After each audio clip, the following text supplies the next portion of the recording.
This is not a vague video about productive lessons. These are real lessons that I learned from working with real people. People who wanted change, people who put in real work. Some moved forward fast, but some stayed more stuck. The difference wasn't talent, it was action. Before I start, a quick note. Moving forward, I'll be doing live free coaching sessions every week on the channel, which will be streamed. But if you're starting a service business, either you have an idea, you're already trying to make your idea work, maybe you just got a little bit of success with it and you would like to scale it even more, but you would like some free help in fast tracking that journey, then you can use the top pinned comment with the link to sign up, and I'll try to go through everyone on there. This is whether your service business is coaching, AI, SaaS, video editing, whatever kind of service business it is. Here are the biggest mistakes I made as a coach in 2025. Now, quick disclaimer, I say mistakes, though looking back, I wouldn't have been without any of these lessons, but they're lessons I had to learn through experience instead of just being told them. So if you can take anything away from this video to avoid some of this, that would be awesome. So lesson number one is being too friendly as a coach can hurt your client's progress. What I mean by that is being too kind, being too flexible,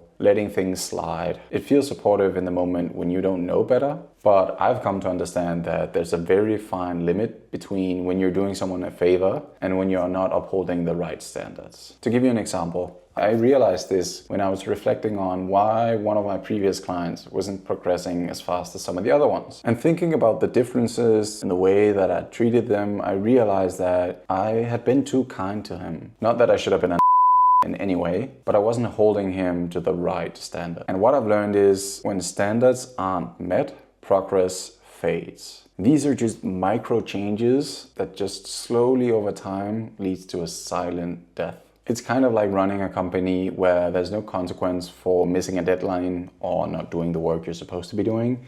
Everybody can easily seem busy, but when you actually take a deeper look and see what's actually going on, people aren't afraid of missing deadlines, or they aren't incentivized to make sure they do reach the deadlines because there's no penalty or reward for doing so. So here's what I would do today if I wanted to avoid this mistake. I would pick one task that I know I gotta set a certain standard for, and I would declare what that standard is on a daily or weekly basis. And then I would put a threshold for, if it's been missed this number of times throughout a period, then this is the consequence. And then you gotta stick through with it and actually uphold that consequence. For instance, if you're a fitness coach, then you probably need someone to track their food in order to see if they're eating the right things, the right amount of food. And so if they're not reporting on their meals, then it's probably really difficult as a coach to know if they're making progress or not. So you might put, the daily tracking of calories or macronutrients or whatever you choose as the action. And then you say, hey, if you miss, 2 days during the week and you do that 3 or 4 times, well, then, either you have to pay this penalty, or you lose this privilege, or such and such happens, or you lose a guarantee. That's what I would do. The second lesson is people forget and avoid hard things. People forget what they're told. Even smart people, even motivated people. It's just human nature. Especially when something feels risky, the brain is programmed to want to avoid it. One of my personal experiences with this came from a previous client who I asked to send some screenshots from conversations with his own leads. And I asked for this on multiple occasions and nothing really happened. And he was tracking his numbers, but he wasn't really reporting on the kinds of responses he was getting. Some time went by, I gave him multiple reminders and I did multiple follow-up questions. And after a week, he told me that actually he was getting not a lot of responses and most of them weren't really saying that much. And the issue here was that it was an uncomfortable truth. And one, it was easy just to avoid it. But secondly, he didn't want to face the consequence of having to tell me that what he was doing wasn't really working the way he thought it was going to, which is completely backwards because as a coach, you can't do anything if you don't, get any inputs. But I didn't know this, and so I realized that this was something where I needed to be better at having more specific check-ins, asking more relevant questions, not just checking in with the action, but maybe also checking in with how did the person feel about the task, if I know it's something that might be challenging. You could also compare it to onboarding a new client and just assuming that they know everything from the beginning. One, they definitely don't. And two, even if they know what to do, it might be intimidating for them to do it. So don't expect them to know it, and take their hand and walk them through everything and give them the support they need. So with that in mind, here are a few things that you can start asking today. Instead of just asking, did you do it or did you do the task? You can ask, how many times did you try? What happened after the first no? What was blocking you when you were doing it? Was there anything specific you had a hard time with? And if they didn't complete something, what do you think might be the reason that you didn't finish the task as we agreed to? Of course, you can tailor these questions to be more specifically related to whatever action point you're working on. The point here is you want to make specific, relevant questions to what they've been working on, how far they've gotten, have they reached the success criteria? If yes, how did it go as expected? If no, why not? What was the reason? The third biggest lesson I learned last year is that data always trumps guessing. It just always does. Guessing can feel productive, and oftentimes I found with myself at least, I will be very willing, like initially, to make a guess. I feel like making a guess is an educated guess, but oftentimes when I actually try to take a step back, it's more so just like speculation. And making decisions that way rarely produce the kind of results we want. We can speculate all we want, but at the end of the day, the wrong data will give us the wrong results. So we need data in order to know what the right data is to get the right results. And one of the major moments of epiphany I had with this was I was helping a client adjust a script for his outreach. And we've been talking about, should we go with A, B, C for a while, trying a few different things, but we were still just talking about it. And it wasn't until I realized that this is going to get us nowhere. We're never going to know which one is the right one. Trying to aim for perfection on the first try will never work. Let's go with the one we think will have the best shot based on what we know, and then actually test it and get data. So we did. I think in this specific case, kind of confirmed the direction we were going in. But the point is, we wouldn't have known unless we just made a decision and moved forward. So if you're stuck, deciding between a few different options, choose the one you think has the best odds at succeeding, and then test it, and test it with enough volume. This is so important because if you are completely new, then you might not know specifically what offer your ideal customer wants. So choosing one that you think will do great, and then testing, asking people, getting feedback on it, is the way forward.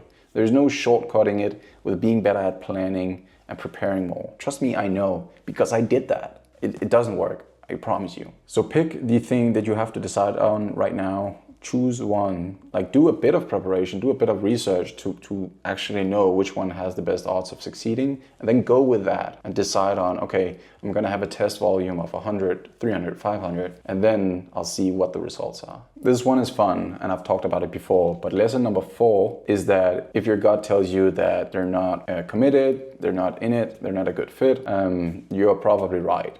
And I was. And I've told this story a few times before, but when I was looking to get clients for my second round of free client work to prove this was working, I didn't do a good enough job of qualifying the people that I was accepting. And the result was that we got started and I thought we were doing great, and I hadn't done a good enough job of realizing that these people had other priorities. And so the gut feeling I had that with a few of these this wasn't gonna last turned out to be true, because after just 6 months, that's a lie, after just 6 weeks, all of them quit. And so I realized the hard way that, okay, you have to be much better at identifying, can these people put in the time? It's good and well that you know the process, but if they don't have the time to implement it, nothing's gonna happen.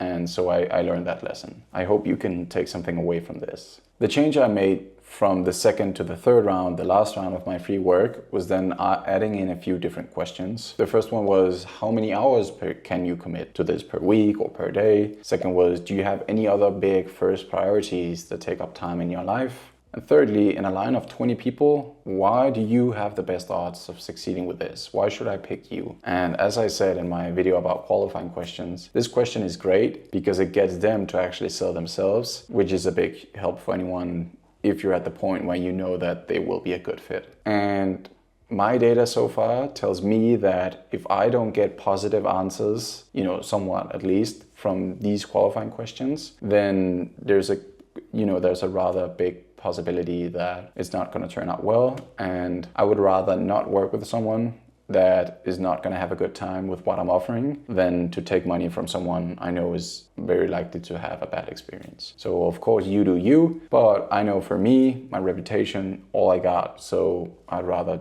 do a good job of keeping it. Now lesson number 5 might make you giggle a little bit, but it was learning that I can't do the work for them. And you might listen.